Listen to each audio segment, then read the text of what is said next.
Hey, welcome back to the podcast. I am so excited to have the one and only Phil Jones. If you're like me and you want to know exactly what to say, this is probably one of those podcasts you listen to multiple times. Phil, thanks for coming to the show, man. A real pleasure to be here. Thanks for having me. So for the, 6 people that don't know who you are, could you give a little context into who you are and the work that you do in this extraordinary book and others? Sure. I'm not sure how far to go back, but I've been in business for like forever. So I started when I was 14 years of age, started knocking on the doors of my neighbors, asking them kind of politely whether they wanted their cars washed. Yes. Some said yes, a few said no. Most just asked me how much I would charge, which I pretty quickly realized meant they were kind of interested. Yes. I did okay with that little car cleaning business, to the point that by the age of 15, I wasn't going to school anywhere near as often as I should. Remember being invited in by my school teachers, questioning me, saying, "Phil, why didn't you come to class?" Mm-hmm. To which I would respond with a question. The question I'd respond with was, "Sir, how much money are you making?" Yeah. School teacher refused to tell me, but my little car cleaning business was delivering me around sort of $5,000-$6,000 a month, so about £4,000 at the time. I didn't go to schoal as much as I should because I had customers that needed servicing and staff that needed direction and that kind of stuff. And I've been building businesses ever since, worked with some of the world's biggest brands, head of retail for 2 Premier League soccer clubs. But the one consistency that's run through all of my work, even now following the books and the organizations that we coach and consult to, is that the difference between those that do good and those that do great are the ones that do great. They know the importance of the critical conversations they bump into. They know the importance of finding the right words at the right time to be able to get there. And that's really where my body of work is now found itself around, is helping people have more impact in the critical conversations that really matter, being able to show up to those moments and get higher levels of conversion and do it in a way that is just laced with integrity as opposed to the sleazy sliminess that's often associated with sales and real estate and much of the same. Like nobody needs to be closed, right? Nobody wants to, right? Nobody wants to feel like they were pressured into anything. And you know, in the world of sales, they've often said like, oh, they could sell ice to, or they could sell sand to, etc. It's a good thing. And those people don't wake up today feeling good about the decision they made yesterday, if that's the case. And we live in a world with so much transparency right now that people need to feel good about the decision they make today, tomorrow, 6 months, 24 months into the future. And that's the world that we now live in. And I try and empower people the skills to be able to do that and ethically influence in a way where both parties win. Doesn't have to be a winner and a loser. Right. Both parties can come out and say that felt good.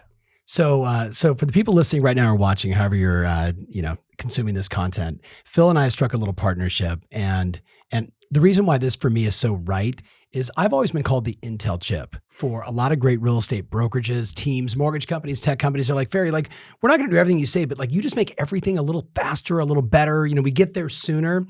And the reason why I'm so excited about this partnership is you do the same, right? You have that same mentality of you're not the hero. I'm not the hero. The client is the hero or their client is the hero. And if we could speed everything up to help them get there, everybody wins. Exactly that. And I think from a sales point of view is we forget that our primary role is not embellishing products or services with features and benefits. It's our job is to be like a professional mind maker-upper. Yes. We're decision catalysts. We're there to professional mind maker. I've heard you say that so many times but I love that phrase. Professional mind maker-upper.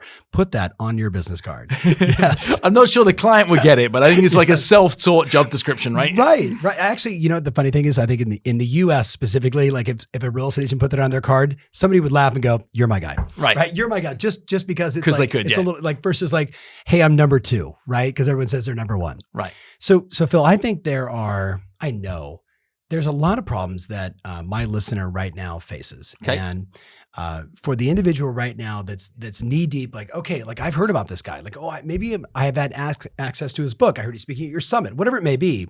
The 3 problems I would love for us to just play around with. And we're just going to go rapid fire. Okay. One is clearly the market is changing right now. Yeah. And if I know what to say to be appropriate, to be the right educator, whether it's with my mom who's concerned or a cold prospect I met or sending an email response to someone that just maybe came in as an inbound lead, if I know what to say, A, I feel better. Yep. Right? B, I'm going to have higher conversion, right? Of course. Doing it the right way. So I would love to hear, like, from your standpoint, the market's changing. Many consumers, when you talk about the real estate market changing, the stock market going a little crazy right now, they immediately associate it with 2007, 8, 9, 10. Right. And there is so much emotional pain associated for a lot of people around the world because of that time. No, I can sit here and say, the data says we stopped selling bad mortgage products a long time ago. Right. And I could even show you a graph that says even those bad mortgage products that people still retained have all but evaporated because the world refinanced everything. And there's so much equity, but it's still polarizing for people. Right. And it's polarizing in some cases for the agent that's listening right now. So if you were recommending to an agent, hey, you're standing in front of a couple of your friends and they say, I'm nervous about the market changing, Phil, what would you ask them to think about, or more importantly, exactly what to say? I mean, every set of circumstances is different. Of course. And I think the mistake that many of us make is to think we have to have a universal answer to a universal question. Love it. That isn't the reality. Yep. The state of the market is irrelevant to any one individual. Mm-hmm. The state of the market and its impact it has on that one person's goals, aspirations, desires, what they're looking to try and get done is the only thing that matters. And your ability to give an answer to that question before you understand the question is actually going to trip you up. Mm-hmm. The most important thing when you're being questioned around the market right now is to understand the reason why they were asking the question. Give me an example. Well, if you're being asked questions about how's the market, the person didn't actually want the answer to that question. What they're actually saying is, I'm thinking of selling my house. I'm thinking of buying something new. I'm thinking of investing right now. That's what they were trying to flirt with you to say, I want to have a conversation with you about real estate. So I think if you've got the emotional intelligence to understand that when somebody's asking you about the market, they were looking to have a bigger conversation, give them permission to have that bigger conversation and allow it to be able to expand on what their real fears, reservations, challenges, opportunities, threats might be. So how would you do that? Is they're asking you like, well, what do you think about the interest rates right now? What do you think about the lack of inventory? What do you think about yada, yada, yada? They're asking, how's the market? You say the market's the most interesting I've seen it in a long time. Yes.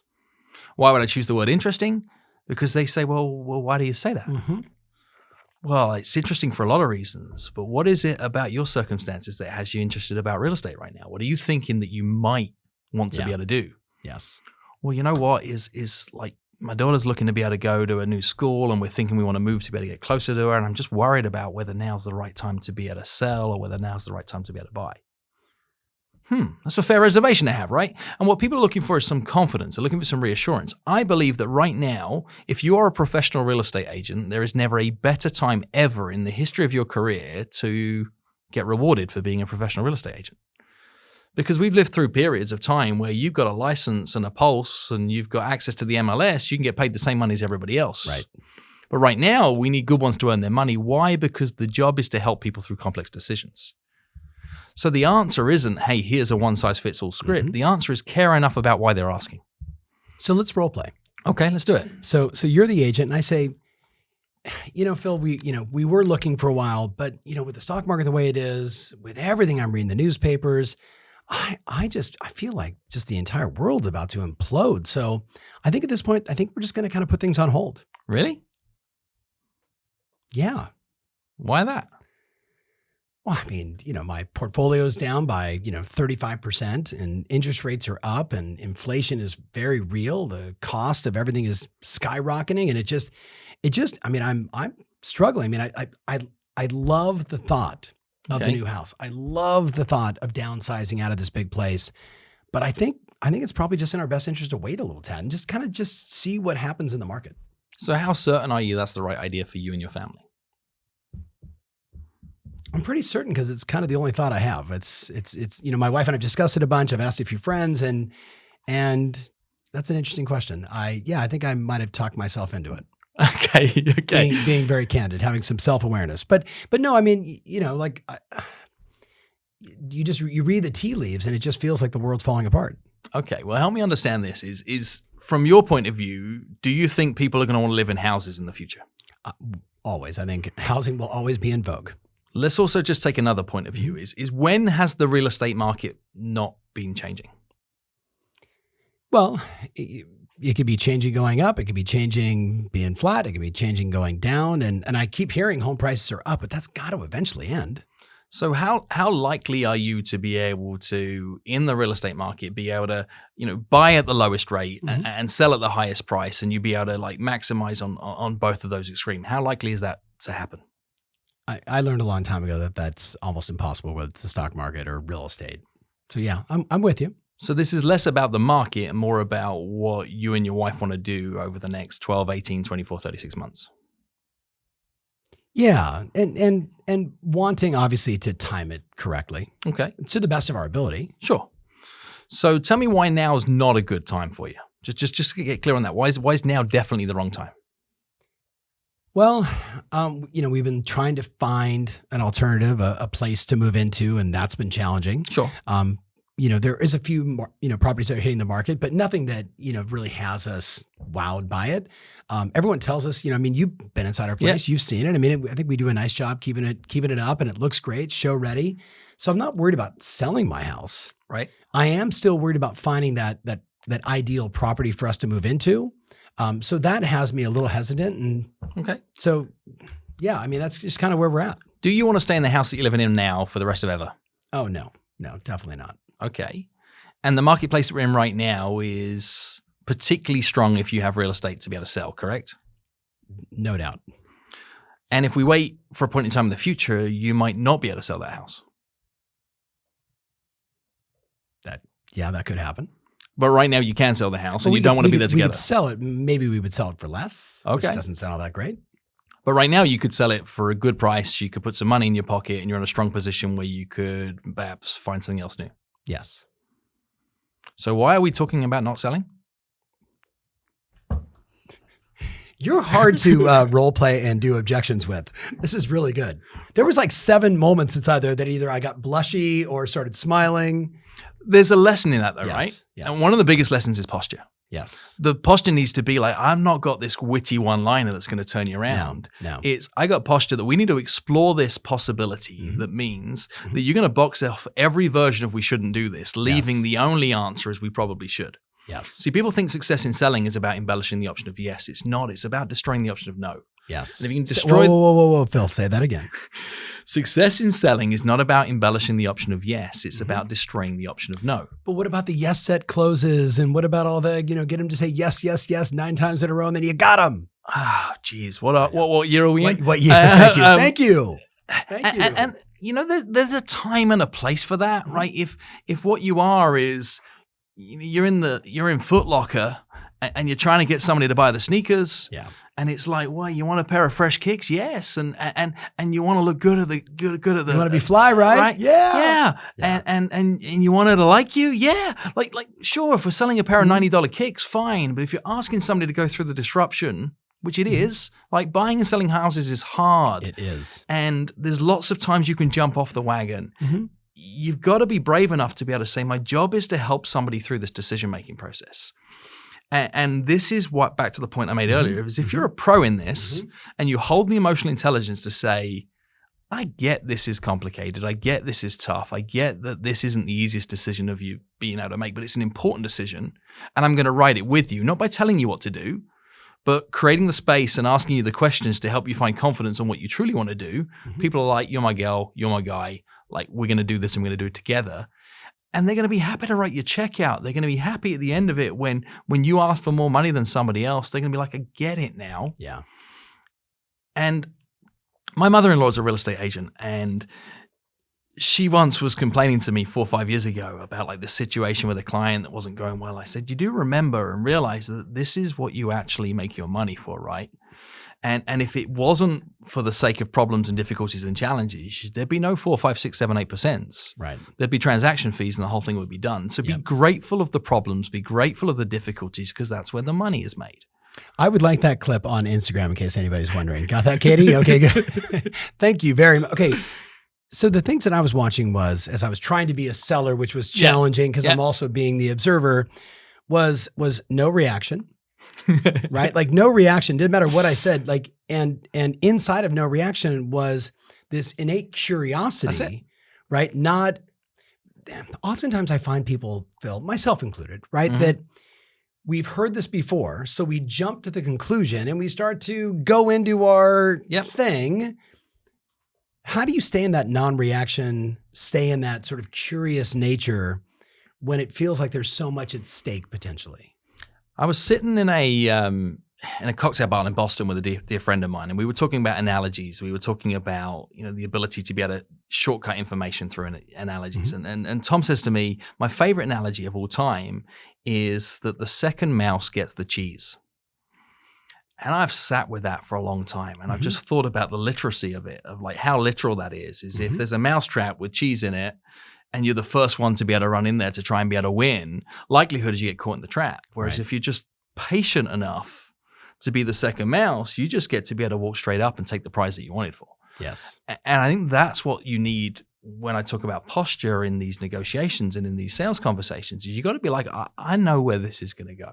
Mm-hmm. I know where this is going to end up. And we might get there in 3 minutes. We might get there in 33 minutes. I don't mind how long it's going to take. But what's important is not me telling you, but you figuring this out. Yes. So I've got to be patient to allow that to be able to come to light. People think an expert's job is to be able to tell somebody where they're wrong, tell somebody where they're right, deliver advice. It's not. Yeah. It's to be able to create a safe space for people to be able to figure things out for themselves. Right. Right. So it's taking that role. Mm-hmm. And we could have took 45 minutes to get there, but if I'm going to make 80 grand on a real estate transaction, I don't mind taking 45 minutes for you to find certainty. Yes. Not here's 3 good reasons why you should sell right now. It's here's one good reason why we don't want to stay in this house a day longer than we need to. Yes. So talk about, you mentioned, and I think it's a strategy, boxing out the no. Correct. So is that a tactic? Is there a play that I could run if, for the listener right now who was like, yeah, you kept getting the only answer was, yeah, of course we should do it. If there was a like a mindset thing around this, if anyone's ever seen the movie 8 Mile with Eminem, yeah, is in that movie there's a rap battle scene where Eminem is so fearful about the fact that the guy's going to pull up all this trash about him from his past and he's going to leave him with nothing to be able to say. So what he does by alternative is he takes all of that bad news, he puts it out up front, he owns it, and the result is the creation of a mic drop moment. Right. If I ask a real estate agent, like what exactly should you say in this scenario? They look at me in blank faces. If I say, what are all the things that other people say to you that they wish they wouldn't? Then boom, like here comes the list. They are scripted perfectly with everything that the buyer or seller or anybody else could say that they don't like. What if they just took that same work and same intentionality and said, I got ready to be able to steer these conversations so they couldn't say that? Not when they say that, I say this instead. Yeah. It's how do I have a more meaningful conversation to say that they cannot say that one thing. So if I'm fearful in the fact that somebody is not going to list their house right now because they can't find somewhere new to be able to live, I have to explore the conversation to say, hypothetically speaking, if we sell your house for a great price, we sell it for 100 grand more than you want, and you take the money and you believe that you're going to go looking into the market to be able to find something new, but you don't find perfect, what are you going to do? Yeah. Right. Well, I guess I'll just rent for 12 months. All right. Yeah. Do you have a plan B? Right? Yeah. I love it. So when you stare the monster in the face, the monster isn't that ugly. Yes. So you're like, actually, no, I can deal with that. And I think so many people are scared of a worst case scenario that isn't that bad. You just said the phrase that's so interesting. One of my mentors would always say, you always want to get to the worst case scenario because from there, if they can accept the worst case scenario, everything else is easy. It's all gravy from there. Right. So let's play a game. Let's say on that same note, let's say the agent that's listening right now just got an email and it wasn't a phone call. Yeah. It was just, hey, Phil, we've made the decision based upon the stock market and what we're seeing in the market that we're going to put selling our home on hold. So let's assume that I was going to list and I haven't. Okay. Right. So I was going to list, but we've just decided based on what we're seeing in the stock market and everything we're reading in the news that right now it's just time for us to be on hold. But when we're ready, you're our guy. We'll reach out to you. Send. Okay. That's the worst email in the world to receive as a real estate agent. It's a breakup. It's like because for most agents, like I got the listing, you've already decided like how much commission that's going to be. You've hypothetically spent the money. Many have actually physically spent the money because like the listing is the key to the So they've told everybody they've made this money, and now all of a sudden it's being whipped away. Yes. Here's what I wouldn't do: is I wouldn't reply with an email. Because what I need to do is to be able to control this conversation. I need to be able to steer the tone of what happens on from here. If they send the email in and I say send the email back, I'm still playing in their backyard. Yes. So what would I do is I'd probably send a text message, and the text message I'd say is, hey, you got a minute? Mm-hmm. Something as short and brief as that. Yep. Something that there is no ambiguity around. Not I'd like to talk to you about your decision. Just hey, you got a minute? Yep. And I'd play the conversation a similar way. Hey, I got your email. I understand entirely why you might be thinking that right now. No, the word might. Mm-hmm. What am I doing? I'm inserting curiosity into the conversation. Yep. Is what happened? What happened to move you from you thought this was a good idea to not such a good idea? Yeah. And, like I said in the email, with the stock market being down and so much of my portfolio being down. And the truth is, we've been looking online and there's just nothing available. And yes, there's some houses, but not the kind of house that I can move my wife into, like not the thing that I would be proud of. And, we're selling the trophy property, we're cashing out, and we want to go buy something great that's going to be smaller, but it's still got to be great. And there's just no great available right now. So you think this is going to get easier in the future? I hope so. Or you think so, or you hope so? It's probably some think and hope. I mean, market cycles. I mean, I'm 50. We've seen these, we've seen these things before. Right. So my hallucination is that, in the future, there's going to be more inventory. In the future, there's going to be some more opportunities. And, sometimes we just read the tea leaves and make good decisions, or at least the best decision we can. But you're definitely still in the plan that you want to move at some point. You want to downsize. You want to release some of the equity, have some of that cash in your bank. 100%. So help me understand this. What happens if your dream home comes available this afternoon? We'd be having a different conversation. And you haven't sold. True. And there are 3-5 people who are in a situation holding cash ready to buy the house that is of your dream house, the one that you want to retire in, the one that you want to be able to spend the next 20, 30 years in. What happens if that happens? I mean, that's a good hypothetical. I think I'd probably go to my bank and see if I can take some cash out, maybe do a quick refi. We would probably take our best stab at still writing an offer to get it. Okay. And how likely are you to get that offer based on the fact that you'd need those terms up against what you could well be up against in this current market? Yeah. That'd be challenging. Right. And what happens if you're stuck in this house for the next 20? It's just too much house. Okay. I'm tired of lawns and guys coming to my house and all that stuff. I'm ready for a simpler life. Okay. So that's not an option. I just don't know if it's now. Just play with me for a second on this as well. And like on a scale of 1 to 10, with 10 being like this needs to happen and 1 being I'm like flirting with the idea, how important is it to you at some point in the next 12, 18, 24 months, you get moved into something that's more manageable? If my wife was on the phone, she'd say it's a 10. I'm probably a solid 7. Okay. So is this about you pleasing yourself or pleasing your wife? I haven't thought about that. Probably a little bit of both. I mean, we both need to be happy. I mean, ultimately, happy wife, happy life. So yes. So she wants moved. Yeah. And here's a very, very important reality to consider is as much as it's difficult right now, there's no guarantee it's going to get easier at any point in the foreseeable future. If I look at the data, one of the things that is continually true to me is that we have a housing crisis in the United States of America. We have more people wanting to buy houses than houses that are available. And that doesn't look like it's going to change in the foreseeable future. I agree. And historically, like if you could get a mortgage or that you've got some money, you can go buy yourself a house, and this utopian dream of the fact that we can find perfect and we can pay for perfect at the perfect time is something we've all been sold. But the reality of it is it ain't that easy. Yeah, if you're committed to the fact that you want a different lifestyle than the one you're living right now, and that's important to you, I'm confused why you wouldn't look to take advantage of this market right now where your house is worth the most money that it's ever been worth, particularly given your decision to move into something that's smaller. So just help me understand like why you wouldn't take your shot right now. Yeah, it's too good. So everybody knows that the market's adjusting, and the question is, what do you do when the market adjusts? I would argue there's 4 things.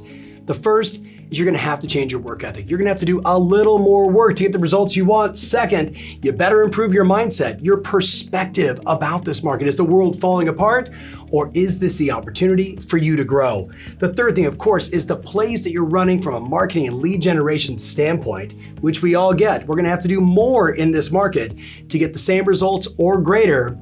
But the last one is knowing exactly what to say, which is exactly why I've asked the Phil Jones to come work with us at this year's Success Summit. So Phil, thank you. My pleasure. I'm pumped to be there. I think it's going to be a great time. When we look at that list of 4 things, I couldn't agree with you more, right? This idea that we need to work a little harder. Yep. Because I haven't met anybody who's been successful at anything that didn't get there from just being a bit grittier, being prepared to go the extra mile, being prepared to push a little harder than others. That is a necessary ingredient. I can't teach any of that. Yep. I think people are going to be inspired by the folks they meet. Yes. They're going to see versions of themselves that are a step ahead of them, a mile ahead of them, and then further on from there, and they can learn from that. But looking at these other areas about mindset and marketing and skills, in all of those areas, they lead to conversations. Right. conversations with yourself is in that Yes. mindset area. And yes, much of my work around exactly what to say is looking at those sales-based conversations. But the sale you make up here about what you're going to choose to do day in, day out, That's right.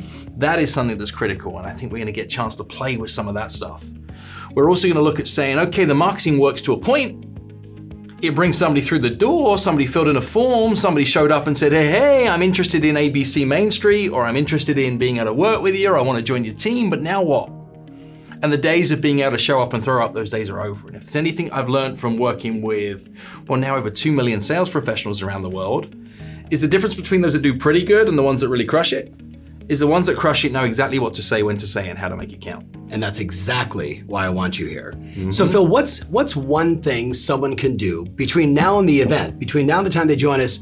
Is it buying the book, which I strongly recommend? I like books, by the way, that are short and sweet, and you open it up and you go, I can use that right now. That's right, straight to the money stuff. Right. So what's one thing that they should do to get themselves ready for your presentation at the summit? If there's one thing that I think would be the biggest thing to focus on, is to remember that the worst time to think about the thing you're going to say is in the moment when you're saying it. And if an agent, a broker, any real estate professional could just focus and say, well, what are the 3 most critical conversations that matter most to me in my world right now? And be brave enough to rank yourself on it and say, am I a 10 out of 10 at this? Because if you think that's true, you're a liar. But where are you in reality on that? And give yourself some room to play, give yourself some room to grow, and get clarity on saying these 3 conversations matter more to me than any other conversations right now. So when you get to Summit, you know what you're working on. That's right. This isn't just betterment for the sake of better. It's if I could just get better at those 3 conversations, my world would change. I love the precision of that. Walk in and say, is it about introducing yourself, introducing your services? Is it about making that presentation and having someone say, I choose you versus somebody else? And we both talked about sort of likability and some of the things, but I'll save that for later. So Phil, I'm so excited to have you. If you're watching this video, you understand our work. If you're looking to take a part of your business to a whole new level, if you just want to get more competitive, the Success Summit this year is your best option. So we hope to see you there, and we'll see you soon.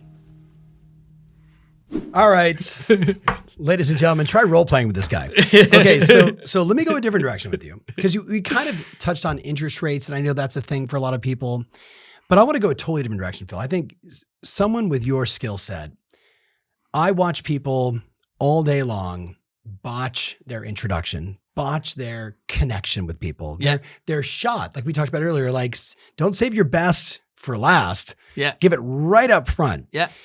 If an agent was watching this right now and you said, I want you to shoot an introduction video that would be the first thing somebody saw on their website. Right. Or that could become an ad that you run to, like attracts like, to see if you can find more people that are like, there's something about that message or that his smiling eyes, he's got glasses, I got glasses, whatever it is.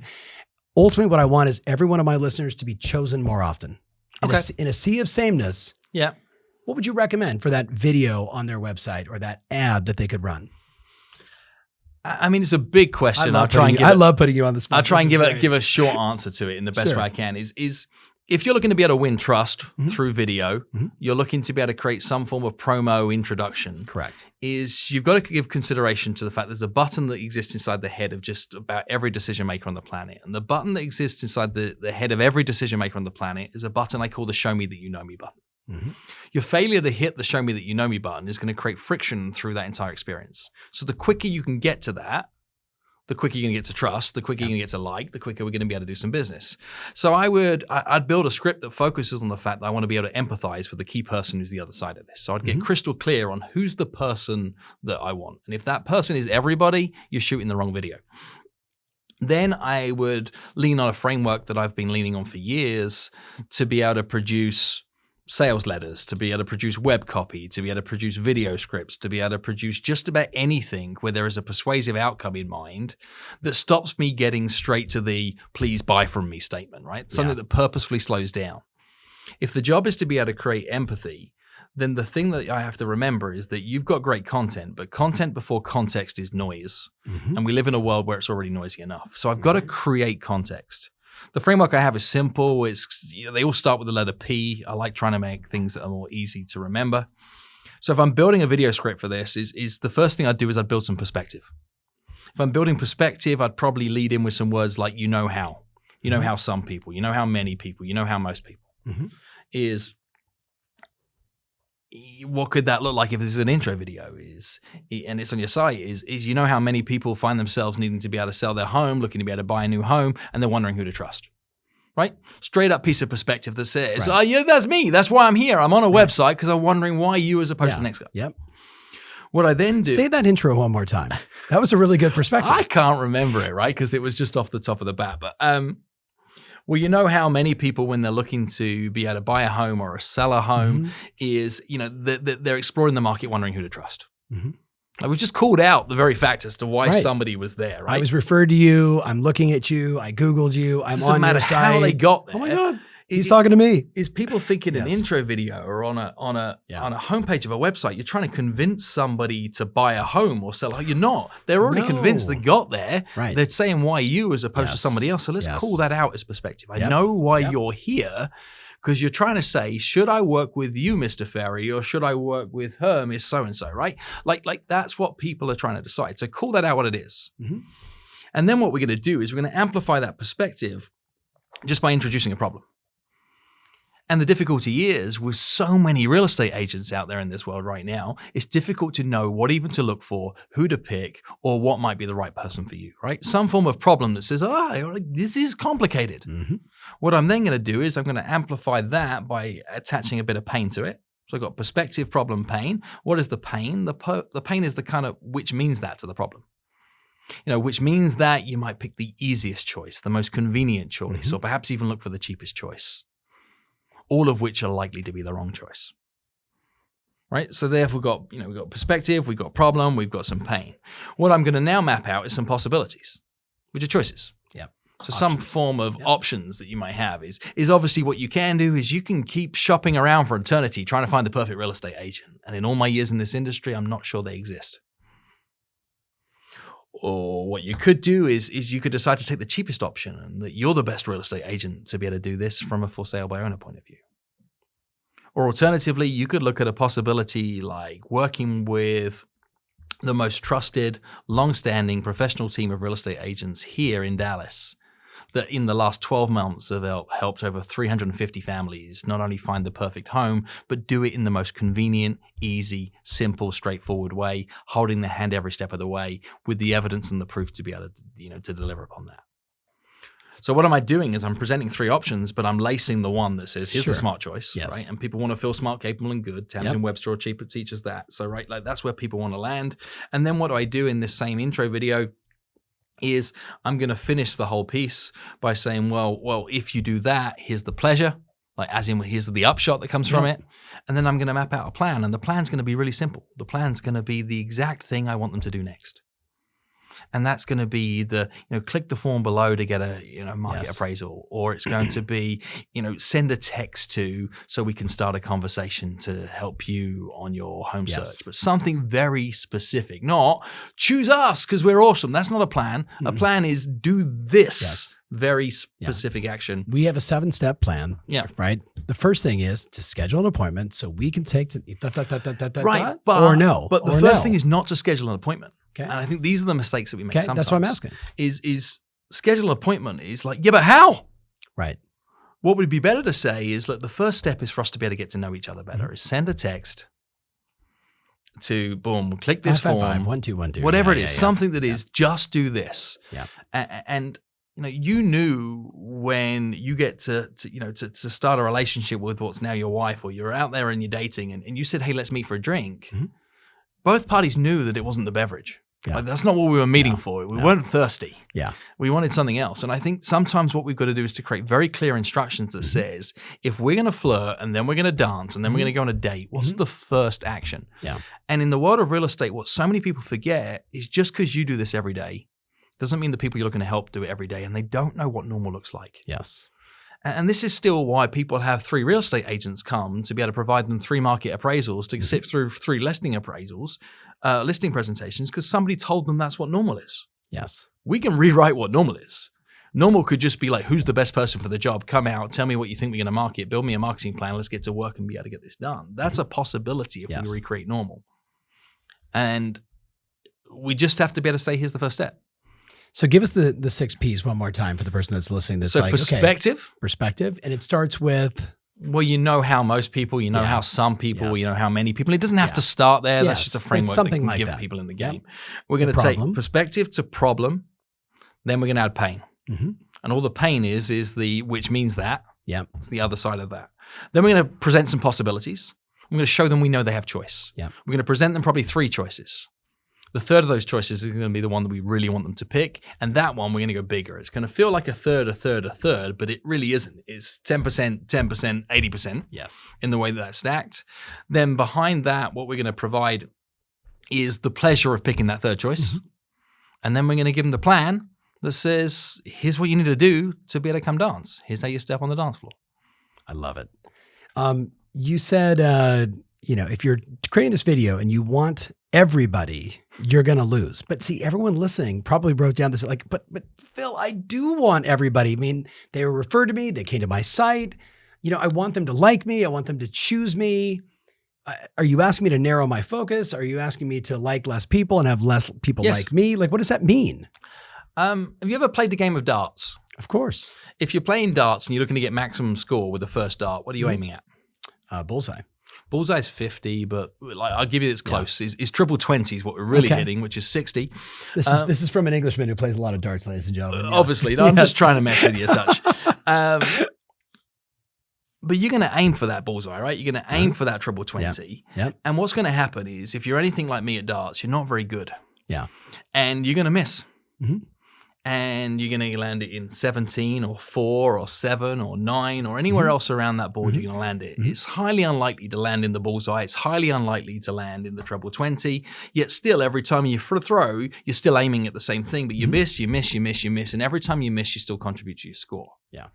If you didn't choose the avatar of what you're aiming at, if you didn't choose to aim at the bullseye, where might that dart have gone? I don't know. Well, here's where it might have gone. If you weren't aiming at the bullseye, it could have gone on the ceiling. Okay. Could have hit the barmaid. Sure. Could have gone on the floor. Could have gone all over the place. But the fact that you said I'm aiming at that, at least every time you missed, you still landed in the board. Yes. And the same thing is true when you're choosing who's the other side of this video, who's the other side of this conversation, is I'm aiming very specifically that this is, first-time buyer that is giving a consideration to the fact they're going to move from a rental into their first home, and I'm producing the video for them. Or this video is because of the fact that what I'd love to be able to do is I'd love to try and help people who are downsizing, that are moving from their prestigious family home to be able to move into something that's lifestyle better, price point lower, but it gives them maybe some more freedom. It's for them. And the reality of it is that I'll bump into people that will be like, well, if you're good enough for them, you're good enough for me. Right. Like if you are the world's best locally at helping first-time buyers find their first home, you can probably help me find my second. Yes. Right? But the point is, if you say you're for everybody, you're for nobody. Bingo. And that's the hard part for people. It's really hard. Because they market, for the most part, and I'm not busting your chops here, but the vast majority of people taught, try and get everybody versus niche to riche, right? Niche to rich. If you wanted to open a tin of beans, a can of beans, what would you look for? Can opener? Not a Swiss Army knife. Yeah, thank you. Right? Not a Swiss Army knife. Nobody has ever hey, get me a Swiss Army knife. I need to open these. Now, you might use a Swiss Army knife, but you still wanted a can opener. And I think you've got to decide, are you the can opener? Are you the Phillips screwdriver? Are you the tweezers? Are you the nail file? Get crystal clear of which of those Swiss Army knife devices are you in a primary position. Right. And then have the rest in your back pocket as you need them. It's so interesting. A friend of mine started a mortgage company recently, and he's identified his ideal customer, and everything about his product and his service is focused on that. Including saying things like, we're not going to do refis, which say that to most people in mortgage through what they went through the last 24 months. They'd be like, you're insane. He's like, but there's $2 trillion in mortgages available every single year. I don't need to get all of it. Right. I just want a nice chunk of it. And then narrowing it down to, I've really identified that my perfect client is probably something a little more technical, right? Maybe an engineer, maybe someone that's super tech savvy, doesn't want to talk to anybody. And there's a lot of those people. Are we saying to go that niche, or could they have an introduction video that says, and if you're thinking about buying, click there. If you're thinking about selling, click here. If you're a renter, would you drive them all over or try and synthesize it all in that one? The beautiful thing about being an entrepreneur, running your own business, is you don't need anybody to tell you. You can decide, you can choose. Test. You just have pros and cons. Yes. Like you can be for everybody, and then you can enjoy running around with lots of keys, opening lots of doors, spending a lot of time with people who aren't necessarily the people you're looking to try and help. Yes. You can get so laser focused on the fact that you're fishing in a marketplace of one and you need 7 transactions a month to be able to actually try and get the money that you want. So you can get too narrow that it doesn't exist. But I think as consumers get more and more educated, which is only going to become more true, is people are looking for more specialisms. Mm-hmm. They want to know who's the right person, not who's a person. Yeah. And if you don't have clarity on what that specialism is, why somebody should choose you, where you have an edge over somebody else, and where you're a heck no, then chances are you're vanilla ice cream, which most people are happy with unless they're looking to be able to have the birthday of their dreams. Yes. Right. And then they want rum raisin, or they want like cookie dough, or they want chocolate chip. I'm with you. I love it. Yeah. But it's a specific. All right. So I'm going to go last direction, last point. Okay. This has been super fun so far. I can already tell, like, every time we role play, it's going to be magical. I'm going to have to get, I need some shills here who can just really just hammer you. So a lot of people listening right now, the individual right now listening is saying to themselves, okay, I've been in that situation before where I go in, I present to somebody, and they say to me, Phil, I met with someone else. Yeah. They promised me a higher price and a lower fee. Okay. And if you'd be willing to list the property at a higher price, I know the market's the market, but they told me with their marketing secret sauce, they could get me a higher price and they would even do it for less. Okay. How do you manage that scenario? They promised you that? They promised me that. Promised? They did. Wow. Wow. They promised. And they got crystal balls? I don't think so, but they said the market's hot and other agents have a tendency to price things too low. Okay. So why might they have said that?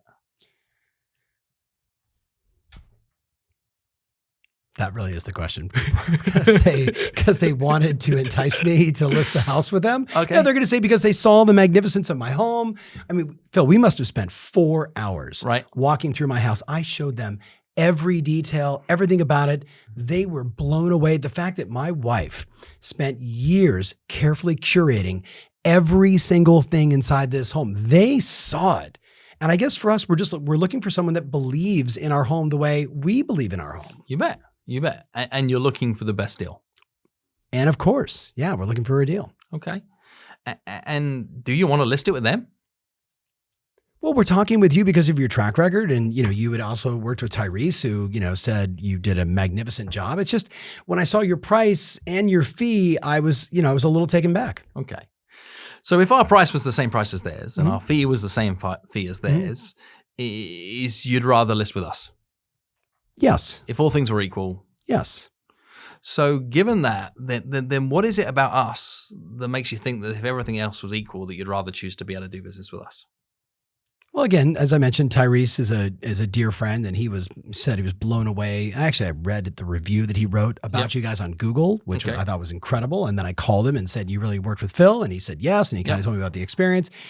He said what stood out was your communication and the way you guys marketed the house. He felt was second to none.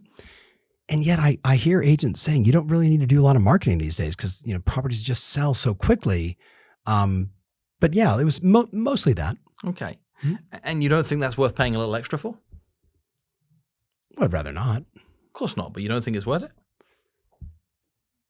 Well, I think it depends. I mean, if it generates the extra return, sure, of course. And what if it's just a more pleasant experience?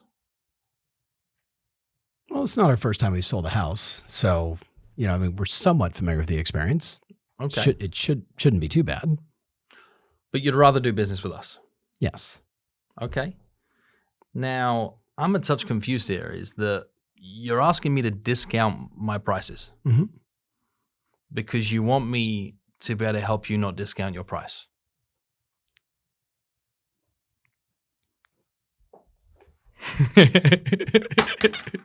Okay, if you're on listen only, you need to go to YouTube and watch that. Say that again. So you want me to give it to me again? I can't remember exactly how it came out. Come on, people. I think I'm looking at my Hector. What did he say? So you want me to discount my price to then help you not discount your yours. price. Yeah. That was it. Preface with the I'm a touch confused. Sure. Yeah. The I'm a touch confused part is really good. And then what I love too is salespeople have a tendency to run over their best lines. Right. You do such a wonderful job. Just say it and look at them. Pause. Right. Let them own it. Let them process. And you have to be okay in that, where what might happen, you got to save space for it, is look, I just want the cheaper fee. Yeah. And you might get there, right? You might get I want you, but All, we're coming on. All commissions are negotiable, right? So I get that. We're coming in at we're coming in at 1.2. You want to list us at 1.1, and you've got to make a decision to say, well, am I going to take this at 1.2? Yes. And you might be no, but then what you might have to do, you've got to save some face. So if what you're going to do is you're going to drop from your 7 to your 6, and you're going to list at 1.2 as opposed to 1.1, you've got to look at this and say, hey, I understand where you're coming from, but to me, this deal still needs to feel fair for me. Yes. So if you're asking me to reduce what we're going to earn on the deal, market it at a price point that we believe is not necessarily going to bring the right eyeballs into the property, then we've got to work out a way of being able to actually bring something back to us on this that feels like it's worth the difference. Are you open to exploring what that could be? Sure. So answer me this, is how many people do you know locally that might want to list their home in the next 12, 24, 36 months? Probably 2 or 3. Okay. And you say 2 or 3, I'm guessing you're probably thinking who those people are right now. Yeah, I have a pretty good idea. Well, here's what I'm going to ask of you. I don't want any action from you right now, nothing. But when we do a great job, when we sell your home, when we take you through this process, and even if we have to lower the price back point down just to get some more eyes through the wall, even if we have to make that change, and we get this thing over the finish line, we get you and your family moved into where you want to be, and we go through all of this effort, will you promise me this? Is not only will you do a glowing review for us that we can run as a case study on our website that you can share to somebody else that's in this gateway decision as to why you chose us, but also you'll have a proactive conversation with those 3 families where you'll reach out independently and say, hey, I know you're not ready to be able to sell your home now, but when you're ready to sell, is that you promise me you won't do it with anybody other than Tom. Will you do that for me? Handshake. Does that sound fair? That sounds fair. Right? So what I've now done is I've taken the fact that I'm going to make 3, 4, 5 grand less on the deal. And what I've done is I've just bought myself an ambassador. Right. I've bought myself somebody. And I can't hold you to that. No. But I can, Yes. kind of. Yeah. Just on a moral compass point of view. Yes. I'm not like, here's the contract and here's the Yes. details on it. But what I've said is I moved and you're going to work for me for the extra work I'm going to do for you for no fee. And we got it back to a deal that was like, all right, we got some new wiggle room. We just shifted the terms. We didn't forfeit the terms. Right. And we all know commissions are negotiable. I'm giving you one of the most classic examples of what agents are up against every single day, which is there's always someone that'll do it for less. There's premium brokers and there's discount brokers. And I'm not making the right or wrong. The They magic are in where they the are. question that I asked, if we didn't quite get it though, as well, is so if all things are equal, yes, you'd rather do business with us. Yeah. Which clearly means all things aren't equal. Yes. Right? Yes. So say we've come down to that price. What is it about us that means you'd rather do business with us? Yes. Let them go. Let them tell you all the reasons why they want to work with you. Well, and that isn't worth an extra 1%. X or whatever it is. Yeah. Yep. I love it. Phil, this has been a super fun podcast. And I have a feeling it's going to be one of those ones that people listen to over and over. Matter of fact, it would be silly if I didn't say like, subscribe, and all that stuff. But probably more importantly, who do you need to forward this to? Who is a friend of yours in the business that if they got a taste of this, maybe just maybe you could be the catalyst for them to have more confidence. Yep. Right. Maybe you could have a new role play partner, maybe a book club partner that you could say, hey, let's explore this stuff together. We're newer in the business. We're veterans in the business and everything in between. Everybody in this marketplace, we know it's in the changing times. It's work ethic. Yep. It's mindset. It's better marketing. And it's absolutely knowing what to say. And this marketing piece as well has been so important for so long, but we're now getting to a point where everybody's getting really good at marketing. Yes. What's the differentiator? The differentiator is in those 50-50 decisions, why you and not the next person. Yeah. And I think when we look at the next decade in this profession, it's the ones that can really laser in on those critical conversations, make them count, come out on top of those, that will be the ones that actually really ride high on this. And the ones that fail to get this out, they won't be real estate agents in a decade. Right. Right. Skills, skills, skills, skills. Phil, thank you so much for being on the show. If they're not already following you in all the popular channels, I'm assuming you're on Instagram or something. Yeah, come find me on Instagram. You'll find me as a real person, Phil M. Jones UK. I manage that myself, and would be happy to just find out from people what they like best about this, where they're going to imply it, and most importantly, tell me after you've used something and you did something. Don't tell us this was great. Favorite. Be like I did this, it worked. Thank you. They're my favorite messages to receive. Well, I'd love that on YouTube. I'd love it anywhere where you're watching this. So, Phil, thank you so much. And hey, as always, it's not about the idea. It's about the actions that you take. And that's exactly what he's talking about here. So we'll see you guys on the next podcast. See you soon.